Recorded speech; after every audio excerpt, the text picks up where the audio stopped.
Tonight on Nation to Nation, Assembly of First Nations National Chief RoseAnne Archibald says Indigenous Veterans Day is something all Canadians should recognize. Their service and their fighting for our peace and our freedom need to be recognized because they weren't conscripted.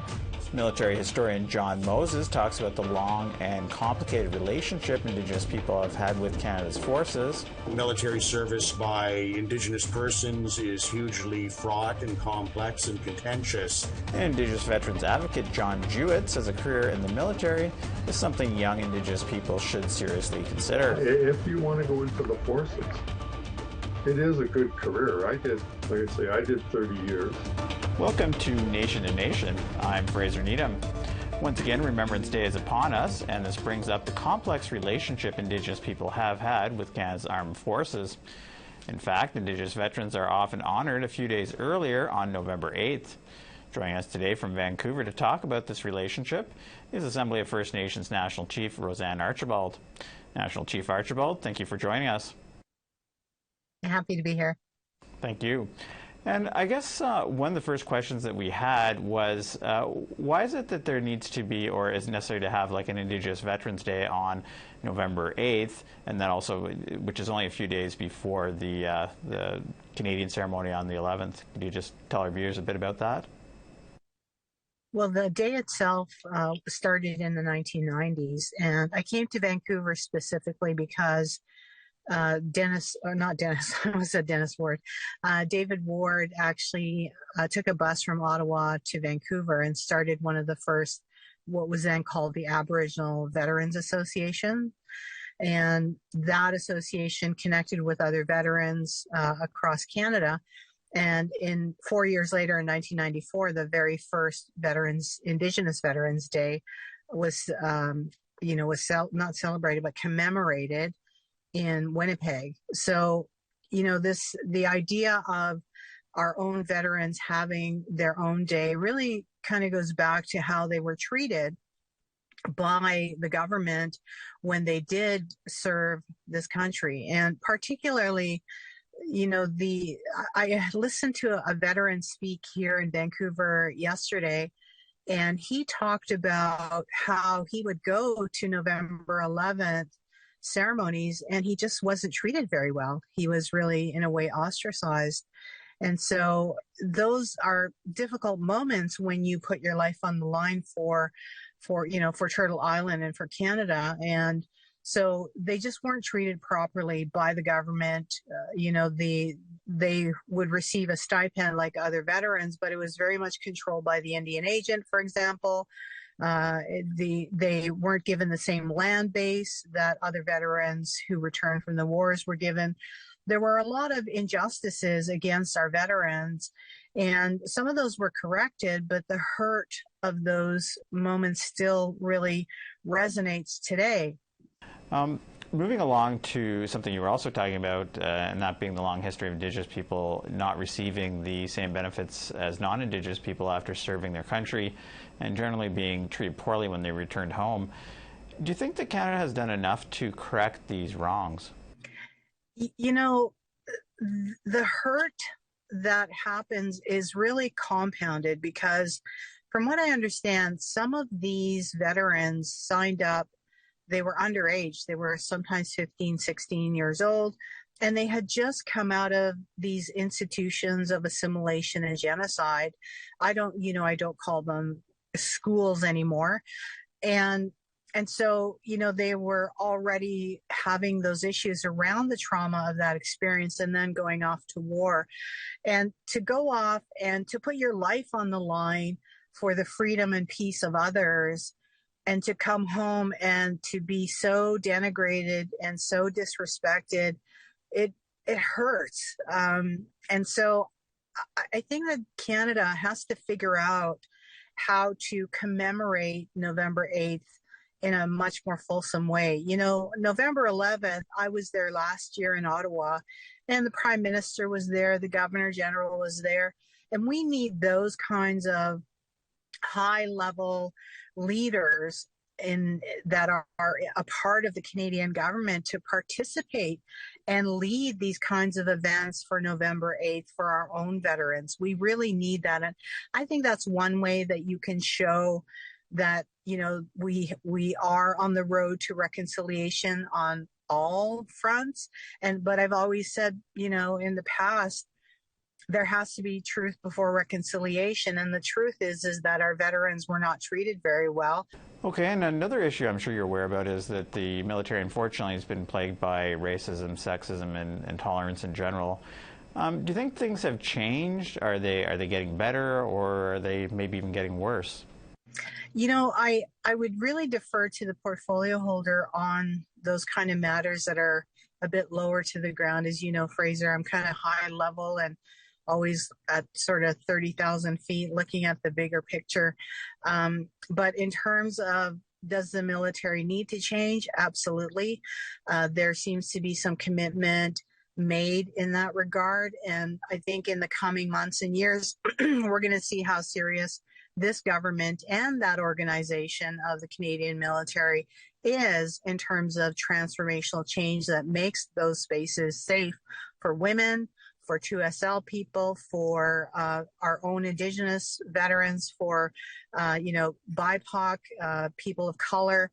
All of those things have to be addressed. And certainly the military they're our warriors. They're there to protect this country and to protect the ideals that we have, to protect our freedom. And if that organization is dysfunctional, then we need to address that. And certainly the AFN is supportive of anything that has positive and transformational change. Okay, and just very quickly on to another topic. We were interested in getting your thoughts on the Cheyenne Sharma Supreme Court decision that happened last week, and what you think this means for the massive overrepresentation of Indigenous women in Canadian jails. Well, I agree with former Senator Maurice Sinclair, who said that, there is a TRC call to action number 32 in this regard, and it really has to be fulfilled with respect to minimum mandatory sentences, or I might be saying that backward. But, and I also had a conversation with Senator Kim Pate this week as well. And when it comes to intergenerational trauma survivors who are ending up in the justice system and therefore being incarcerated at higher rates than anybody else in across Turtle Island, that needs to be corrected for sure. And so I really want to support any kind of effort to transform that system. And number one, to get TRC Call to Action 32 completed. I always talk about the slowness of TRC calls to actions being finished and completed by this government. And so this is another example where we have to work together to ensure that the over incarceration rates are addressed. Our people have, these incidences where they are getting involved with the law really stem from those hurts and those traumas and their inability to have those skills, the life skills that you would normally have if you didn't have intergenerational trauma, to keep moving forward in life in a good way. So there's a lot of kind of levels of it, but I am supportive, again, of the transformation of the justice system. Okay, well, we're going to have to leave it there, but thanks very much, National Chief Archibald, for joining us today. All right, thank you so much. Have a great day. Take care. You too, thanks. And we'll be right back with the Canadian Museum of History's Director of Indigenous Relations and Repatriation, John Moses.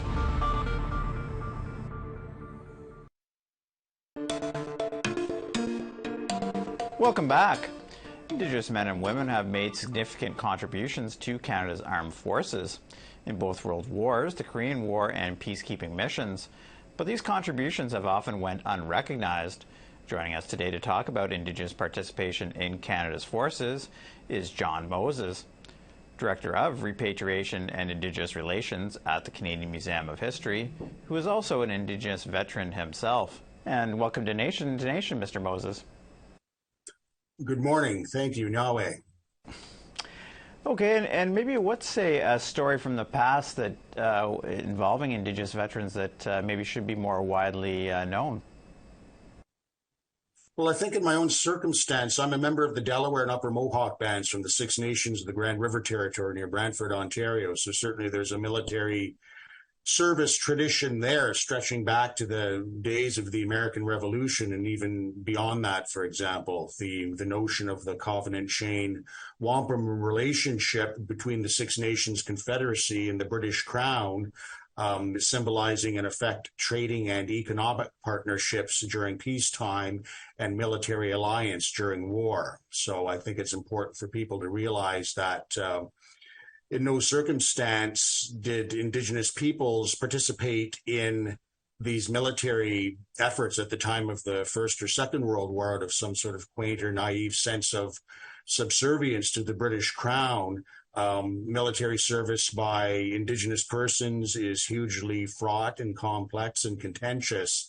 And the issue of whether or not to serve or to participate and how to render that service or participation was divisive within communities and across extended families. So, even amongst those who did volunteer to serve in uniform, their individual motivations vary greatly, ranging from practical or material considerations to political or ideological ones. Okay, that kind of leads into my next question, is that why do you think that First Nations people continued to serve in the military? Often, as you say, they were, it was a, kind of a thankless contribution in terms of that they were stripped away of their status, and they often didn't get they didn't get the same benefits as non-Indigenous veterans after they came back from combat. So why is it, do you think, that they continued to serve in the forces? Well, I think in different groups in different regions of the country will have different cultural touchstones regarding that. So I just spoke regarding the Covenant Chain Wampum Agreement between the British Crown and the Six Nations Confederacy, trading in economic partnerships in peace and military alliance during war.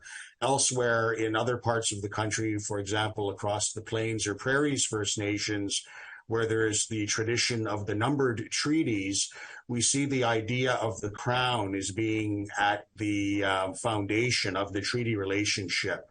So if the British Crown itself was under threat, then the treaty relationship itself was under threat. So that being the case, Plains First Nations often framed their participation in that context. Right. And did you want to say, we ran a story recently about Indigenous participation in the War of 1812 and how significant that was for Canada. Did you want to say anything about that? Well, certainly it's part and parcel of this military service tradition that stretches back to the time of the American Revolution and to the War of 1812. And I would have to indicate as well, too, we need to realize that as of 1912, 1914, there were a series of War of 1812 centennial commemorative events that were happening across sort of the central and eastern parts of Canada, including in and around southern Ontario and the Six Nations Reserve. So on the one hand, as of August 1914, when the First World War began, the Six Nations community itself had just recovered from this 2-year period of War of 1812 centennial events, during which the role of Six Nations allies to the British Crown was, very heavily commemorated. And here they were suddenly presented with a global situation, a global war. And the question quickly became, well, if we aided the Crown like that in 1812, 1814, what are we doing now in 1914 with the advent of this great war? Okay, and you yourself spent 5 years in the military. What was your motivation for doing so? Well, in my own particular case, my late father, Russ Moses, he was a residential school survivor of the mush hole of the Mohawk Institute, and he was also a naval veteran of the Korean War and an Air Force veteran of the Cold War era. He always spoke highly of his own service experience in providing him life experience, and so I thought I might try likewise for a period of time. So I served a total of 5 years between high school and going back to college and university. Okay, and would you recommend a career in the military to a young Indigenous person today? Well, certainly there are a number of Indigenous targeted recruiting campaigns underway by the Canadian Armed Forces right now that didn't exist when I served from 1980 through 1985. So I would, recommend it to anybody's consideration. You certainly don't have to make a career out of it, but it does mean something within our communities, within our First Nations to achieve veteran status. And I would suggest to any young First Nations person who might be so inclined that they give it some consideration.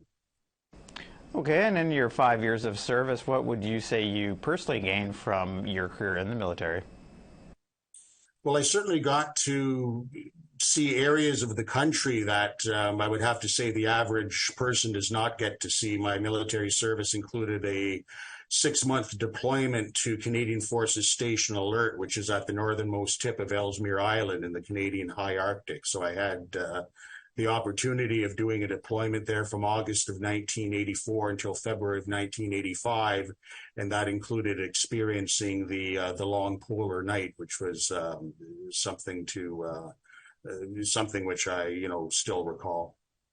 Right. Yeah, it must be an incredible experience when you're doing that. Yeah. Okay. Well, we're going to have to leave it there. But thanks very much for joining us today, Mr. Moses. Thank you, Yahweh. And up next, we'll have Ottawa Area Indigenous Veterans Advocate John Jewett.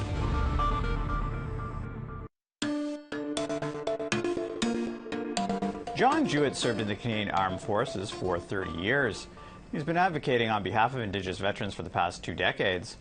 Jewett has been a member of the Defence Aboriginal Advisory Group in the National Capital Region, worked as the head veteran at the Ottawa Native Friendship Centre in Ottawa, and been involved with Aboriginal veterans Autochtones. John Jewett joins us today from his home in Ottawa. Welcome to the show, Mr. Jewett. Thank you. I'm honored to be here.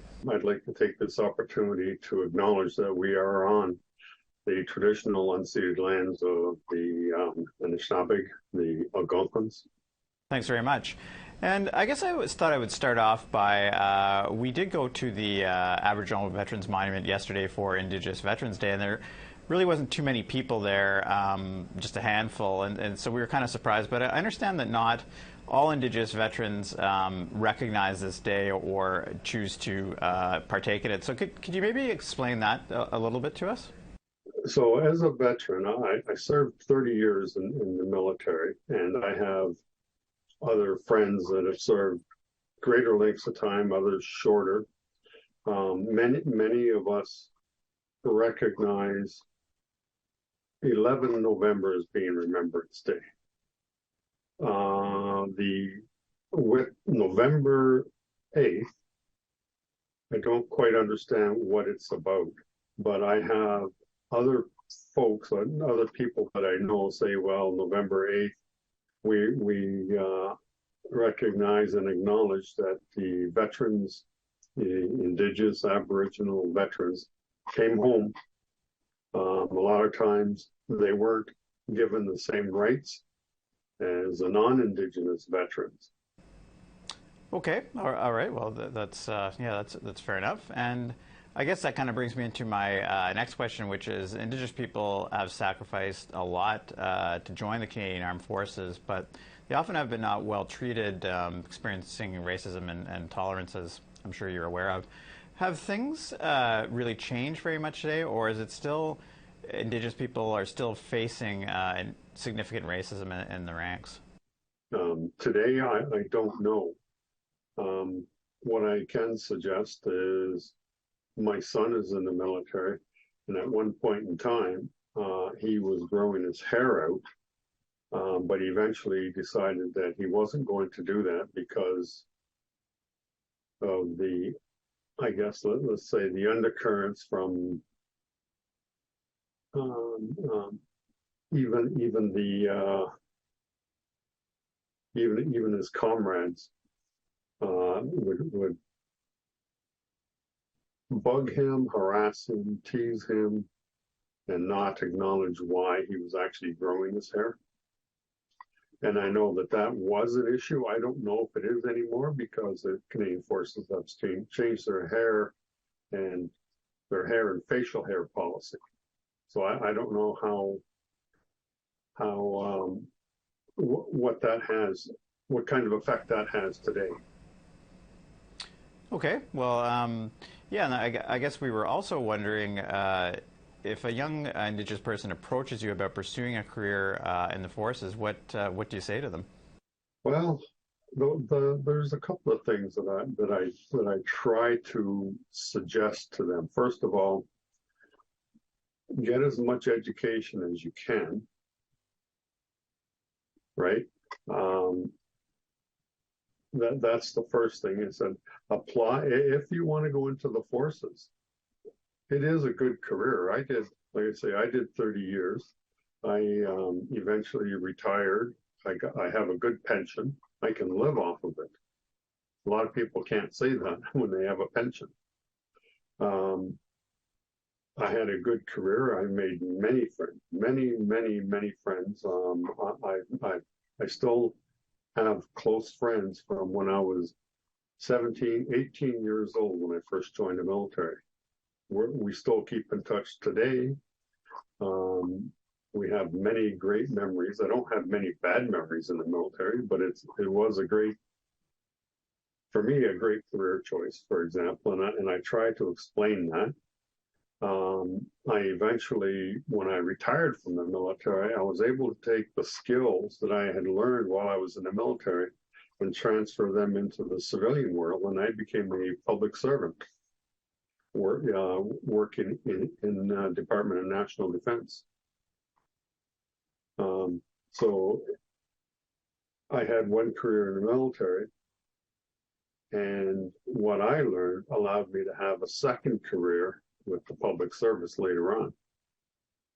So I try to explain that to them, suggesting it was for me a good career move. And if you like that, you could do that. The one thing that I did love about being in the military, and it's the other thing I try to tell people, typically, certainly in my time, you moved. About every 4 to 5 years, you moved. And every time you moved, you were what we call posted. You went into a different job than what you were doing before. And so some people get tired of doing the same thing all the time, day after day type thing. In the military, for me, I moved every 4 years. I had to learn different skill sets each time I moved. So that was great. So it was like going into a new or a different job each time I was posted. So you don't get bored of doing what you're doing because you're always doing something different. Right, okay. Well, we're going to have to leave it there. That's all the time we have for today. But thanks once again, Mr. Jewett, for joining us. We really appreciate it. And we know you're especially busy around this time of year.